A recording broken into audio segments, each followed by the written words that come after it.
The last Mooshie is in captivity. The galaxy is at peace.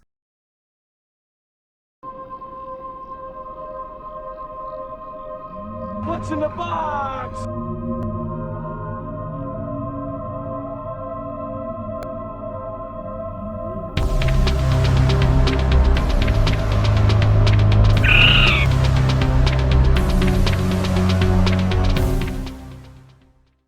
Hey, what's up everybody? MooshieLives is back with another unboxing video. Now, as many of you know, Metroid is one of my favorite video game series ever.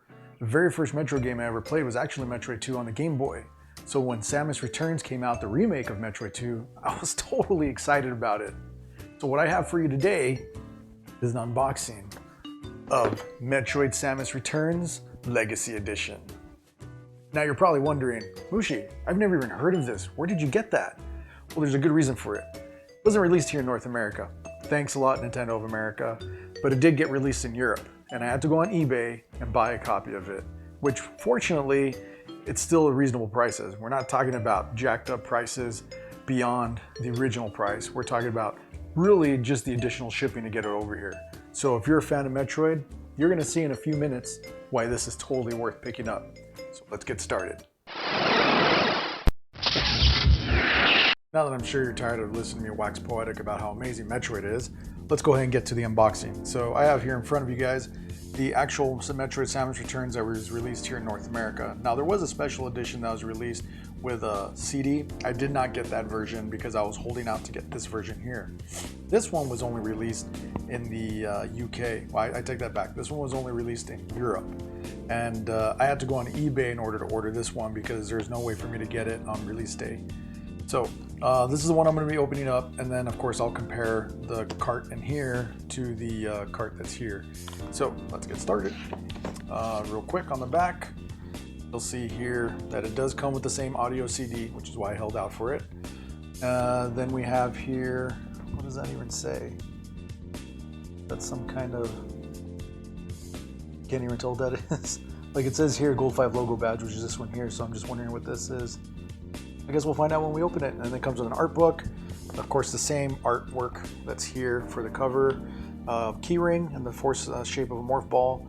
And then, of course, this is the big thing for me, the steelbook cover that looks like the original Game Boy case or the Game Boy cartridge. So this was a big thing for me. Let's open this one up. Now, I did open up this one when I first purchased it, but I have not opened it up since. So we're talking about, it's been over a year now since I've actually first opened it. And this, we'll take a look at this one first. Slide this over here. What do we got? Maybe I didn't open this part. Maybe I just took it out. It's like, oh, that looks nice with its plastic. I'll leave it in there. And nope. So look at that. You have the Screw Attack logo. Oh wow. There we go. There we go. Like almost.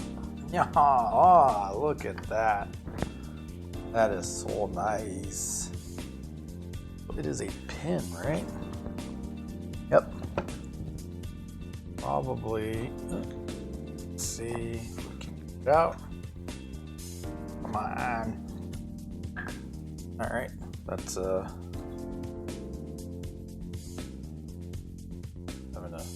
having to work this one out. Oh, there we go. Ah, okay. One of these little clasps. So I will probably never wear this, but as you can see, you can definitely pin it.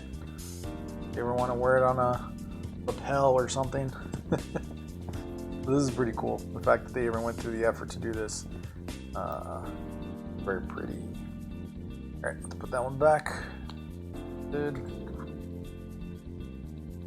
I'll just leave that there for you guys to look at, in case you're curious. Alright.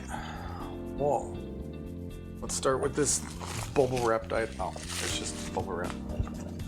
It's like nothing inside. More bubble wrap. And, oh, so this must be the keychain. Yep. I hope. Yeah. Oh, Ah. Looks very much like a morph ball. Now, the material does seem simple plastic. So I'm sure if I were to put this on my keychain and carry around with me, it would eventually wear down. So this I'll probably just display. You know, sometimes what I like to do is I like to put these keychains on my backpack. I might actually do that with this one. I'm just kind of concerned that plastic and paint, or the paint will wear away over time pretty quickly, but I guess the only way to find out is to actually put it on. So very cool. Yep. I mean, I think I've seen those around at GameStop anyway, so I guess I can always get a replacement. Ah, here we have the Return of Samus artbook. Now, I like the logo because this is the logo style of the original Samus Return, or Return of Samus. Wait a minute. This is the original name, Return of Samus. So is this artwork from the original game? I thought it was artwork for this game. Maybe it's a combination. Oh yeah, look at that. Okay, so it's a dual book. Got, oh man, is there some, I don't know if it's staining or scruffing, but see how I can clean that off later. But yeah, this is the original title, the original game, Return of Samus. And then of course, here's the logo for the new game, Samus Returns. So let's start with the original. Let's see what's in here. This one's really got my curiosity piqued. Oh, look at how gorgeous those are. So here's Samus in a regular suit and then wearing her Varia suit. Ooh, look at that. That is a very nice looking ship. So this is the first game where we saw Samus' ship. In the original Metroid, that ship was not displayed in the game. Chozo statue. Like we got missiles, Varia suit. That's probably, that looks like a high jump.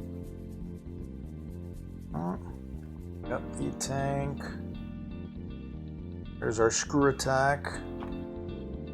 Ice beam. Is this long beam? Wave beam. Spazer.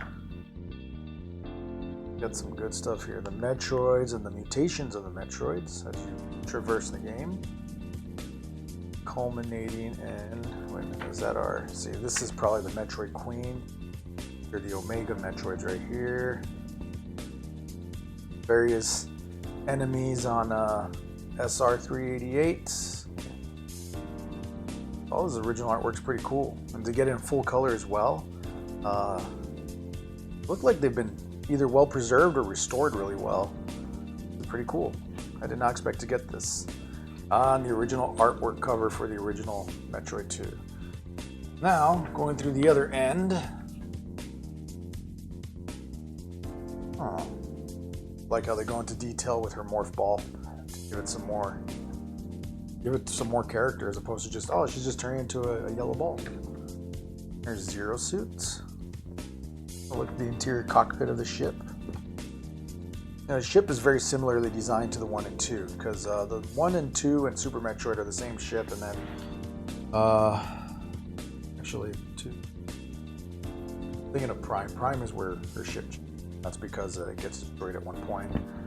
But there's a lot of debate as to whether Prime is considered canon or not. Depends on who you talk to. Look at this. I'm glad they put this artwork together. The only thing I wish they had in here is some comments or dialogue about what they were thinking during some of this art. See their ideas for their different mutations or the different evolutions of the Metroid. And there we go. So, you know what? Again, simple but nice. And the fact that they have artwork from both games, so you can see the difference between the two, very excellent idea. That really helps you see how they took their original concepts and adapted them for a more modern game. Then, let's see, what do we have? Okay, here's the soundtrack. Let's see, here's this code. It's a download code. Oh, it's a download code for the classic. Okay, for the original game. Cool. Man, I hope this code's still good. I bought this thing a year ago, or over a year ago, so I'd have to test it out and see if it works. Good. So that way, if you ever want to go back and play the original, it's Samus Archive. So here's the soundtrack. Wow, 25 different audio or pieces of music. So let's see, other M, which everyone hates, but they have the result screen music on there. The original Metroid Brainstar, Metroid 2, SR3388 Underground, Samus Returns, Theme of Samus, more Samus Returns Magmore, oh, another other M from Theme of Ridley, Samus Returns Lower Brinstar, and then they got a couple Super Metroid, a Metroid Fusion, Metroid Prime, so they have a lot of different music from a lot of different games, really from all the games. They have the Prime Trilogy music that was made specifically for that Prime Trilogy, and Metroid Prime 3 Corruption's on here as well, and the original Metroid. I'm gonna have to open this up and listen to this. This is nice. This is definitely better than the Persona 5 cover, where Persona 5 was just a paper sleeve. This is still not a jewel case, but it's got some rigidness to it, so it has some protection, so at least you can get a nice case. But I will open that up and test it out. Then we come to the cover. You'll see this one, of course, I have not opened. This is a PAL version of the game. I don't remember, is it playable here on the 3DS? I do not remember if the 3DS is region locked or not. It probably is. Knowing and telling. You know what? Yeah, it is. 3DS is region locked. But as you can see, oh, the artwork on the back is slightly different. The way it's been organized. Oh, but on the front, oh, even on the front, they're somewhat, yeah, see the logos are in different positions. This Samus, I like the color on this one better. It stands out more. And see, this one looks more faded out, like just, it doesn't have as much color on it, so it doesn't look like, it looks more washed out. This one, on the other hand, you can see the different changes and pitches of the color. This is good. This is, a lot of people talk about this, like European artwork tends to be a lot better than compared to what we get in North America. And here's just another example where I agree with that statement, that this artwork, even though it's the same images, just arranged differently, the attention to detail and color in this one is much better than we got here in North America. So, but I got this one for that reason too. But here is the piece de resistance. The steelbook cover for the actual game, and you'll see it is totally in the shape of an old Nintendo cart. Now, just to show you guys the comparison, I do actually have the original cart with me, thanks to a friend. Yes, I have very good friends.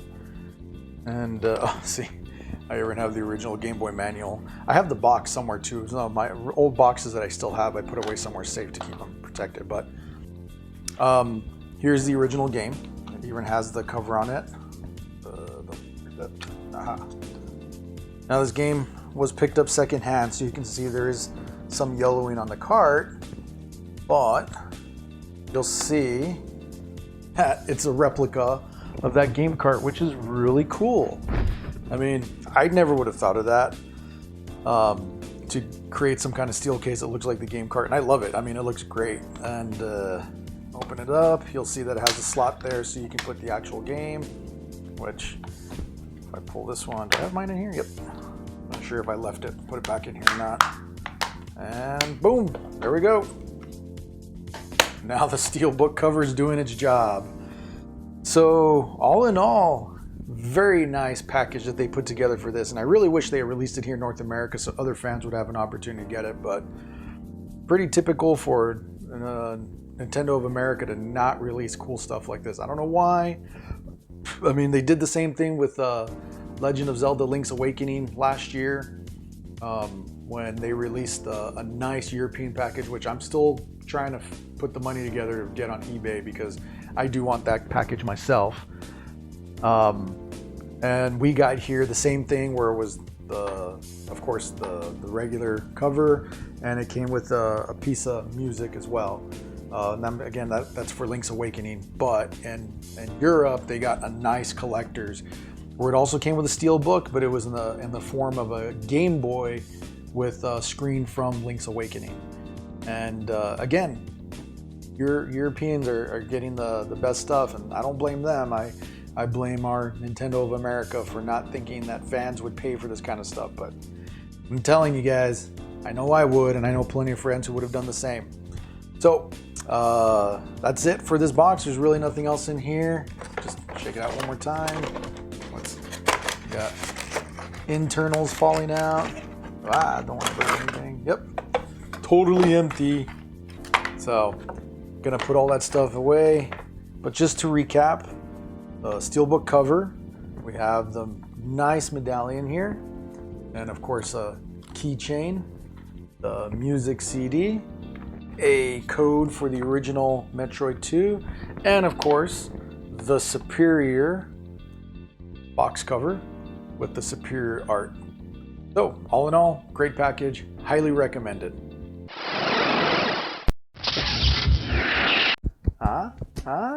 See, I wore it just like I wore the Joker mask from Persona 5 Royal. I figured, why not wear something in this episode? Which means, I guess for every episode I'm gonna have to wear something. Man, it's gonna be an interesting challenge to take on. We'll deal with that when we get to it. So, what'd you guys think? Totally worth it, right? I mean, if you're a Metroid fan, this is a great collection, but I think if you're just a fan of games in general, this is definitely a good collection for the stuff it has in it. I did take the time to listen to that audio music, and it came out great. The one thing you always worry about with 8-bit and 16-bit music is the transfer goes over proper, and things sound so clear.